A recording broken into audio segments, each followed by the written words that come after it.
Bismillahirrahmanirrahim. Assalamualaikum warahmatullahi wabarakatuh.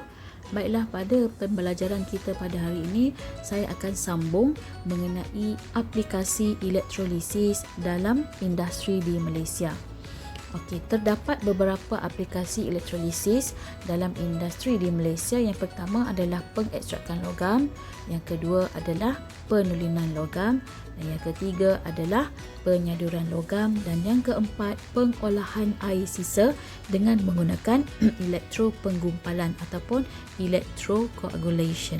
Okey, jadi 4 jenis elektrolisis ini telah diaplikasikan dalam industri di Malaysia untuk menghasilkan produk-produk yang berguna untuk kegunaan manusia.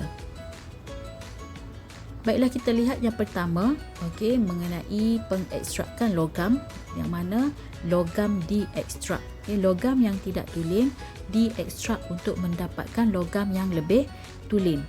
Logam seperti kalium, natrium, kalsium, magnesium dan aluminium diekstrak daripada bijinya atau garamnya menggunakan kaedah elektrolisis leburan biji atau garam logam tersebut.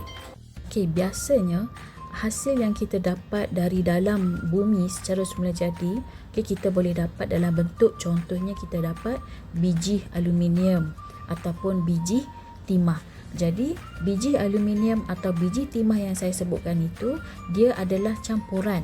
Kalau biji aluminium, dia campuran aluminium dengan beberapa unsur lain seperti oksigen. Jadi kita tak nak campuran tersebut. Kita nak aluminium yang betul-betul tulen, yang tidak bercampur dengan unsur-unsur lain. Jadi bila kita dapat biji aluminium secara semula jadi dari kerak bumi, maka kita kena jalankan proses elektrolisis supaya kita boleh ekstrak logam aluminium daripada biji aluminium. So nanti bila kita dapat aluminium yang tulen tu, kita boleh gunakan untuk pelbagai kegunaan dalam kehidupan seharian kita. Contohnya zinc aluminium, zinc atap ataupun tin aluminium. Jadi kita nak logam yang betul-betul tulen, yang tidak ada campuran dengan apa-apa unsur yang lain. So kita boleh apply ataupun aplikasikan dengan kaedah elektrolisis, yang mana proses ini dipanggil sebagai pengekstrakan logam. Ini adalah contoh pengekstrakan yang dijalankan di industri, yang mana ini adalah pengekstrakan biji besi untuk mendapatkan besi yang tulen. Jadi kalau kamu lihat alat itu, ia dinamakan sebagai relau bagas. Alat ini sangat besar, berpuluh-puluh kali ganda saiznya daripada manusia. Sangat besar alat ini, yang namanya adalah relau bagas. So ini adalah gambaran bagaimana biji besi diekstrak untuk mendapatkan besi yang tulen.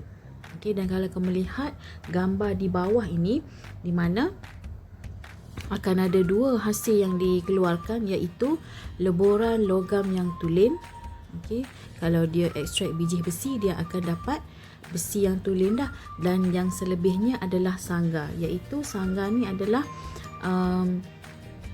bahan benda asing yang kita tak nak. Jadi ini adalah contoh pengekstrakan biji besi yang menggunakan kaedah elektrolisis. Contoh aplikasi yang kedua adalah penulinan logam. Dalam kaedah penulinan logam, logam yang tidak tulen akan dijadikan sebagai anod, manakala logam yang tulen akan dijadikan sebagai kathod. Tujuan proses ini adalah untuk menulenkan logam yang tidak tulen. Semasa proses elektrolisis, logam pada anod akan melarut ke dalam elektrolit untuk membentuk ion, dan ion ini akan bergerak ke kathod untuk dinyahcas dan terenap pada kathod sebagai logam tulen. Jadi kalau kamu lihat dalam gambar rajah ini, gambar yang pertama di atas itu adalah sebelum kuprum ditulenkan. Jadi kamu lihat kepingan kuprum yang tidak tulen dijadikan sebagai anod, manakala kepingan kuprum yang tulen dijadikan sebagai kathod. Dan larutan yang digunakan mestilah larutan yang mempunyai ion yang sama dengan logam yang nak ditulinkan. Sebagai contoh, dalam gambar rajah ini kita nak tulinkan kuprum.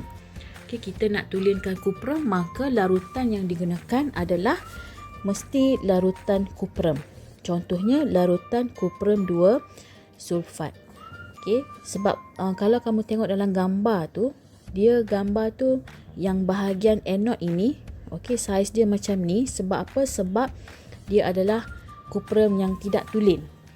Dia ada kuprum dan dia ada bendasing-bendasing lain sekali. Jadi kita tak nak bendasing tu, kita nak singkirkan. So kita boleh guna kaedah elektrolisis, tapi dengan syarat yang tak tulen mesti letak di anode, yang tulen kita letak di kathod. Dan semasa proses elektrolisis berlaku, ion-ion kuprum yang tulen akan bergerak ke dalam elektrolit dan dinyah cas di kathod. Jadi sebab itulah selepas beberapa minit kamu boleh lihat di bahagian kathod dia menjadi menebal. Okey, sebab apa dia menebal? Sebab yang tulen dari anode tadi pergi ke kathod. Jadi sekarang ni yang berada di kathod adalah semua kuprum yang sudah ditulenkan. Manakala kuprum yang tidak tulen tadi dia menjadi semakin nipis dan terdapat mendakan bendasing di bahagian bawah. So bendasing itulah yang menyebabkan kuprum tadi tidak tulen.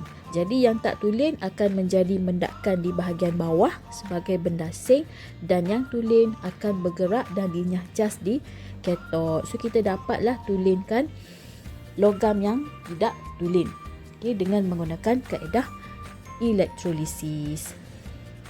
Aplikasi elektrolisis yang ketiga adalah penyaduran logam. Kita sadurkan logam tersebut. Dalam proses penyaduran logam, emas, platinum atau perak disadur pada logam lain untuk menjadikan logam itu kelihatan lebih menarik dan tahan kakisan. Okey, kita ada logam yang biasa, contohnya logam besi, dan kita nak barang tersebut warna dia lebih cantik dan menarik supaya kita boleh jadikan dia sebagai perhiasan. So kita boleh sadurkan logam besi tadi, kita boleh guna sama ada emas ataupun kita boleh guna perak, platinum ataupun apa-apalah, kuprum, supaya tujuannya kita nak benda tu tadi jadi lebih menarik. So kita boleh guna dengan kaedah penyaduran logam guna elektrolisis. Okey, kamu lihat rajah 3 di mana dalam gambar rajah ini adalah contoh penyaduran sudu besi. Okey, sudu besi kita tahu warna dia adalah warna perak lah, sebab besi kan warna dia macam tu kan, silver. Jadi sudu besi itu tadi kita nak dia kelihatan lebih cantik. So kita sadur dia dengan kuprum. Kuprum ni warna dia agak keemas-emasan. Kalau kamu perasan wire elektrik, okay, bahagian dalam wire elektrik, wire apa-apalah, okay, wire bahan-bahan barangan elektrik, bahagian dalam dia berwarna kuning keemasan. Okey, kuning keemasan tu sebenarnya adalah kuprum. Jadi warna kuprum ni dia lebih menarik. So kita nak sadur sudu besi itu menggunakan kuprum. Okey, dengan syarat, okey, sudu besi kita mesti jadikan dia sebagai kathod. Okey, sudu besi mesti letakkan di terminal negatif bateri. Manakala logam yang kita nak guna untuk sadur barang kita tadi, kita jadikan dia sebagai anode. Jadi kalau kita nak guna kuprum, kita letaklah logam kuprum. Kalau kamu nak guna platinum, letaklah platinum. Atau kalau kamu nak guna argentum, letaklah logam argentum pada anode. So nanti logam kuprum pada anode tu tadi akan pergi pada sudu besi, dan sudu besi akan disadur dengan logam kuprum. So hasil akhir dia nanti sudu besi itu akan menjadi warna kuning keemasan lah, sebab sudu besi itu telah disadur menggunakan logam kuprum. Ini adalah contoh penyaduran yang menggunakan proses elektrolisis. Keempat adalah pengolahan, okay, olah air sisa menggunakan elektropenggumpalan. Elektropenggumpalan adalah satu teknik yang inovatif untuk merawat air sisa, air lebihan lah, Jadi kita boleh rawat balik air itu supaya ia boleh digunakan semula dengan menggunakan kaedah elektropenggumpalan. Elektropenggumpalan mengaplikasikan dua proses, iaitu elektrolisis dan penggumpalan. Sebab itulah nama dia elektropenggumpalan.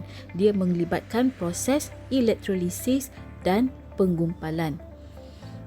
Kita lihat dulu proses elektrolisis. Pada anod, elektrod logam seperti aluminium mengion dalam elektrolit untuk menghasilkan ion aluminium Al3 positif yang bercas positif. Pada katod pula, ion hidrogen H+ dipilih untuk dinyah cas untuk membentuk gas hidrogen. Gelembung-gelembung gas hidrogen terbebas dari katod dan gas tadi sebab dia ringan, dia akan naik ke permukaan air. Jadi di anod dia letakkan elektrod logam iaitu aluminium, manakala di katod dia nyah caskan, dia pilih untuk nyah cas ion hidrogen H+. Nanti gas hidrogen tu, gelembung tu akan naik ke permukaan air. Okey, untuk proses penggumpalan pula bagaimana? Penggumpalan berlaku apabila ion Al3+ tadi, aluminium yang terhasil tadi, dan ion hidroksida OH- dan bahan pencemar dalam air sisa bergabung untuk menghasilkan gumpalan yang dikenali sebagai flok. Okey, jadi Al3+ bergabung dengan ion hidroksida OH- dan bahan-bahan pencemar yang memang ada dalam air sisa tersebut, dan dia akan menjadi satu gumpalan. Yang mana gumpalan ini kita kenali sebagai flok. Flok terperangkap dalam gelembung gas hidrogen. Jadi tadi kan ion H+ akan dipilih untuk dinyah cas. Jadi dia akan membentuk gas hidrogen. So gas hidrogen tu akan naik ke permukaan air. Jadi semasa gas hidrogen tu nak naik ke permukaan air, dia akan memerangkap gumpalan flok tadi. Okey, dan dia perangkap gumpalan flok tadi dan dia akan bawa naik ke atas permukaan air.